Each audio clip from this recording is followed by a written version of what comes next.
shock.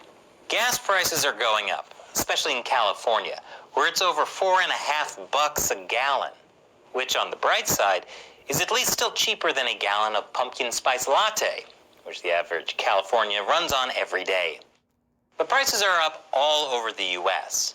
Everyone's talking about it, from NBC to CNBC to CNN to CBS to Fox. For those of you at home playing the mainstream media bingo game, hey look, you just won. Although if you're actually watching that much mainstream media, then you lose. Gas prices have hit their highest since 2014.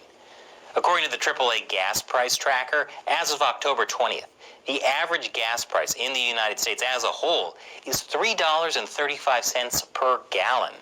Prices have been steadily rising since November 2020, and that has some people feeling uneasy, especially people in Florida who use gasoline to coat the floor of their boat. Now, if you're the president, rising gas prices and a 7-year high are no joke, and neither was that thing I said about Florida. Florida man strikes again. In response to rising gas prices, President Biden has tried a few different things. No, President Bush, we are not going to do that again. Back in August, Biden asked OPEC and its allies, collectively called OPEC Plus, to increase production. But that didn't work out so well. So in September, he tried again. This time, OPEC hasn't outright refused, but they appear to just be ignoring Biden. Kind of the same way Biden treats the media. Thank you very much.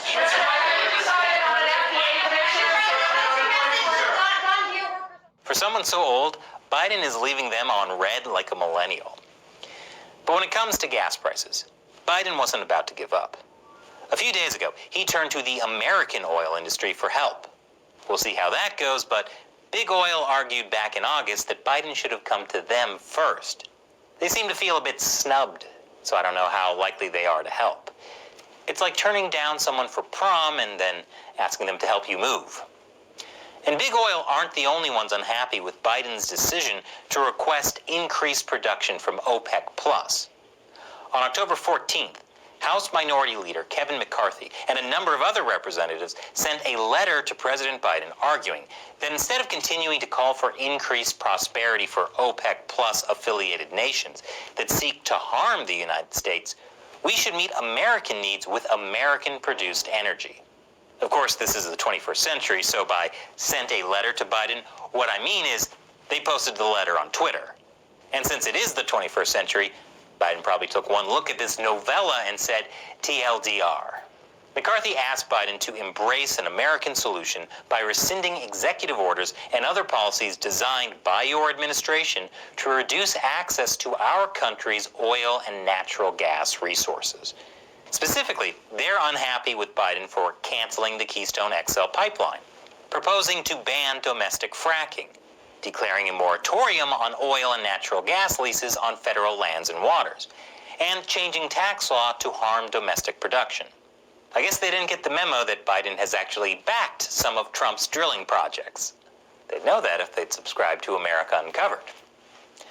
But the letter from Kevin McCarthy and others argues that looking to domestic sources for oil will not only increase American economic and job growth, enhance national and energy security, and lower energy prices for American families, but it will also result in reduced global emissions, as the United States produces energy with an environmental responsibility that exceeds those of other nations upon which you wish for America to rely. There's a lot of oil here in America. We could harvest tons just from Kim Kardashian's hairbrush. The letter came down hard on the Biden administration's energy policies, and all of that went back to, ultimately, rising gasoline prices for Americans.